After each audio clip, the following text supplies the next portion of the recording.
Matsayang araw. So ngayon, ang tatalakayin natin ay performing long division. So at ang sasagutan natin ay find the quotient of 2x plus 5x to the fourth minus 3 divided by negative 3 plus x. Ayan, kung titignan natin, no, parang napaka-komplikado ng topic natin. Okay, so paano ba natin ipe-perform ang long division or paano ba natin aalamin ang quotient ng problem natin? Okay, so first, ang kailangan nating gawin ay i-arrange natin ang dividend, ang divisor natin in descending order. So in descending order, ibig sabihin titignan natin ang exponent ng variables. Okay, so or in standard form, gagawin natin siyang standard form. So, sa dividend natin na 2x plus 5x raised to the fourth power minus 3, ang may pinakamataas na exponent ay etong 4. So, ibig sabihin, dapat ito ang mauna na isusulat natin. So, we have 5x to the fourth. Okay. And then, followed by 2x. Okay, that is plus kasi positive siya. And then minus 3. Okay, next naman, so ito ang ating dividend. Okay, ang ating divisor naman ay negative 3 plus x. So kakaiba din ang arrangement. So ang gagawin dito, i-arrange muna natin siya in standard form or in descending order. So dapat mauuna yung may variable. So ang may variable natin ay ang x and then followed by the term na walang variable or the constant term minus 3. So, eto na ang ating divisor at naayos na natin siya. Okay, so since naayos na natin siya, ang sunod na gagawin ay mag-fill in tayo ng mga missing term. Okay, kasi kung titignan natin, x to the fourth. So, walang x to the third, walang x to the second power. Pero mayroon na tayong x. Ano po?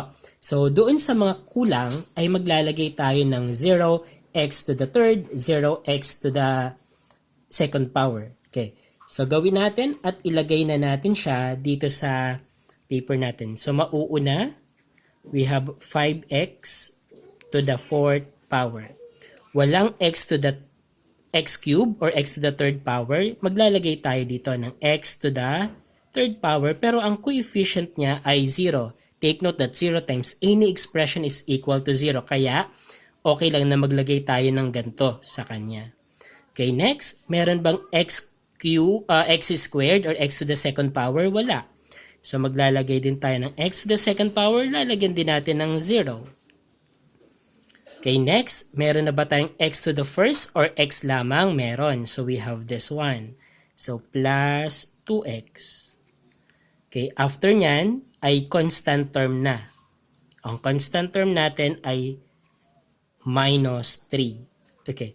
And then, so yan ang ating dividend. Ang divisor naman natin ay x minus 3. Okay, ayan. So, nasandaan. So, ang ginawa nating una, so, inarrange natin yung dividend. So, ayan na, in descending order ng exponent or in standard form. And then, ganun din si divisor, inarrange din natin. So, yan. Okay, pagkatapos, sinulat na natin siya dito, pero nag-fill in tayo ng mga terms na kulang sa given. So, naglagay tayo dito. Pero etong fill in natin ay 0 din naman iyan. Nilagay lang natin siya para hindi tayo ma-confuse maya-maya. Okay? Subukan na nating i-divide ito. So, ang unang gagawin, i-divide natin itong 5x to the fourth by the first term ng ating divisor. So, i-divide nga natin. So, 5x to the fourth divided by x. Okay. So, ito may 1 yan dito, no? So, 5 divided by 1, we have 5. Then, x to the fourth divided by x. So, ito ay 4 yan. X, x, x, x yan. Dito naman ay isa lang. So, maka-cancel out itong isa, maka-cancel out din ito. Ang natira sa taas ay x cube. So, that is x cube. So, ibig sabihin, x cube ang i-attach natin kay 5. So, that is the quotient of 5x to the fourth by x. Okay, next na gagawin, same lang din sa pag-divide ng whole number. So, eto, imumultiply dito sa divisor natin. So, pag minultiply natin yan, so 5x cubed times x, we will have 5x to the 4th. Ayan. And then, 5x cubed times negative 3 times 5, that is negative 15. So, negative 15, then x cubed. Just copy. Kasi etong 3 natin, wala namang x. Ano po? So, yun meron. So, this is the result in multiplying the 5x cubed by x minus 3. Okay. And then, after that, ay isusubtract na natin to. So, pag sinubtract natin to, so, eto ay magiging subtrahend. So, kailangan na i-apply natin ang rule in integers. Ano po? So, kapag nag-subtract tayo, ang sabi doon, change the sign of the subtrahend, then proceed to addition. So, eto ay magiging addition, pero etong terms ng subtrahend natin ay magpapalit. So, etong positive 5x to the 4th magiging negative. So, magiging negative ito. And, itong negative na to or minus na to magiging positive. So, yan na ang i-honor natin na sign. Okay, so 5x to the 4th plus negative 5x to the 4th, unlike sign subtract, so 5 minus 5, 0. So, magiging 0 na ito. Okay, dito naman, so pag inad natin to, so positive 0x cubed, okay, plus, naging positive na siya, 15x cubed, so 0 plus 15, that is 15. So, positive. And then, just affix the x cubed. So, we now have this one. And then, ibababa natin etong mga sumunod na terms. So, plus 0x squared plus 2x minus 3. So, ibababa na natin yan. Okay, next ay etong 15x cubed ay i-divide naman sa first term ng divisor natin. So, magiging siyang, okay, so i-divide natin, ipakita natin. Okay. So, 15x cubed divided by x. So, eto may 1 yan. So, 15 divided by 1, the answer is 15. Okay, so we have 15. And then, ang x cubed natin, ibig sabihin x times x times x, eto ay isa lang. So, x divided by x, maka-cancel out iyon. Ang natira ay x and x, so that is equivalent to x squared. Kasi, ang exponent niyan ay 1. 1 plus 1, 2. So, we have x squared here. So, etong 15x squared, yan yung quotient ng 15x cubed saka ng x. Ilalagay na natin siya dito sa taas. 15x, okay, 15x squared.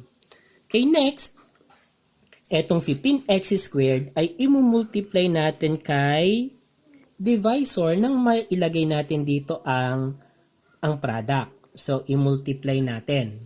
Okay, so dito tayo. We have 15x squared times x minus 3. So, eto, i-multiply dito. So, 15 times 1, 15. X squared times x, x cubed. Next, 15 times negative 3. So, 3 times 15, that is 45, no? So, magiging negative 45 dito. And then, x squared, walang x. So, just affix the x squared. Ayan. So, ito ang product ng 15x squared by x minus 3. So, ilalagay na natin siya dito sa ilalim. So, 15x cubed, okay, minus 45x squared. Okay. And then, ang ginagawa, subtract. Pero, pag nagsusubtract tayo, change the sign of the subtrahend, then proceed to addition. Ito ang ating subtrahend. Magpapalit ng signs ang subtrahend natin. So, etong plus 15x cubed magiging negative. Etong negative 45x squared magiging positive. Okay? So, sana yung nasusundan. At ang operation ay magiging addition na. Okay, next, i-add na natin 15x squared cube plus negative 15x cube. So, 15 plus negative 15, that is equal to 0 kasi unlike sign, subtract 15 minus 15, 0. So, this is equal to 0. Okay, then dito naman tayo, positive 0x squared plus positive 45x squared. So, positive na ito. Ano po? So, we have positive 45x squared. Okay, then next ay ibababa natin yung remaining terms. Okay, so plus 2x minus 3. Okay? So, next naman ay continue natin. So, ang term natin dito, ang first term natin dito ay 45x squared. So, yung 45x squared na yan ay i-divide natin sa first term ng ating divisor which is x. Okay? 45 divided by 1 is equal to 45. Then, x squared divided by x. Ang x squared natin, ibig sabihin x times x. So, x divided by x is equal to 1. Ang natira ay x na lang. So, 45x. So, ang quotient ng 45x squared at x ay 45x. Okay. So, 45x. Okay, next to that, imumultiply natin itong 45x doon ulit kay divisor natin. So, imultiply natin. Okay. So, 45x times x minus 3. So, ang product niya, so 45x times x, so that is 45. Okay, so dito natin. So, 45x squared. Kasi x times x, x squared. Then 45 times negative 3, that is negative. So 45 times 3, what is the result? Okay, so 45 times 3, we have 15, 1, 12, 13. Okay, 135. So ilagay natin dito. We have 135 and then x times, ito walang x, so just place there the x. So we have 45x squared minus 135x. And then ilalagay na natin siya dito sa ilalim nito. So 45x squared and then minus 135x. Okay. So we have this. Okay, next ay subtract ulit natin siya. Okay. And then apply ulit the rule, change the sign of the subtrahend, then proceed to addition. So, itong positive 45x squared magiging negative. Itong negative magiging positive. Okay? And then, ang operation magiging addition. So, 45x squared plus negative 45x squared. Unlike sign, subtract. So, 45 plus negative 45. So, that is 0. So, we have here 0. And then dito naman, positive 2x plus positive 135x, that is, okay, 137x. Okay, then, minus 3 tayo. Ibinaba na natin yung sumunod na term. Okay, so, ang sunod na gagawin, si 137x, i-divide kay x. So, i-divide natin. Okay, so 137x divided by x. So makakancel out ito. That is equal to 1 times 137 is 137. Okay, so ibig sabihin, so pag ito, dinivide natin by x, ang matitira na lang ay yung positive 137. Okay, and then, yung 137, imumultiply natin dito kay divisor natin. So, 137 times x, we have 137x. Okay, then 137 times negative 3. So, the result is, so tignan nga natin. Okay. So 137 times 3. So since negative 3 yan, immediately ang product niya ay negative. Ano po? So 3 times 7, 21.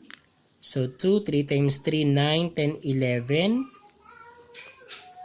Then 1 times 3, 3, 4. So we have 411. Okay, so ilalagay na natin dito si negative 411. Okay. Okay, next ay, so same way, isusubtract natin siya. At change the sign of the subtrahend. So change the sign of the subtrahend. So ito ay magiging negative. So from positive naging negative, from negative magiging positive, and then operation magiging addition. So 137x plus negative 137x. So unlike sign subtract, so 137 minus 137, that is 0. Okay, then negative 3 plus positive 411. So dito ay unlike sign subtract. So 411 minus 3. So 411 minus 3. So what is the result? Okay, so ito magiging 11 magiging 0. Okay, so 11 minus 3 we have 8. Then 0 and then 4. So 408. So positive. So plus 408. Okay. So kung titignan natin, meron pa ba? Wala na. Anong gagawin na dito kay 408? So ang gagawin na dyan ay, since ito ay remainder na, so that is remainder. Okay, remainder na siya. Ikakabit na natin siya doon sa quotient natin. So sa quotient natin, maglalagay tayo ng plus. So yung remainder na 408 over, over yung divisor natin na x minus 3. So eto na ang final answer natin. Okay, so yun na ang final answer natin. So 5x cubed plus 15x squared plus 45x plus 137 plus 408, which is the remainder, over the divisor na x minus 3. So since may remainder tayo, ilalagay siya dun sa numerator 408 over the denominator ang divisor natin, which is x minus 3. So sana'y nasundan at sana'y ma-apply natin sa ating module, sa pagsagot ng ating module ito.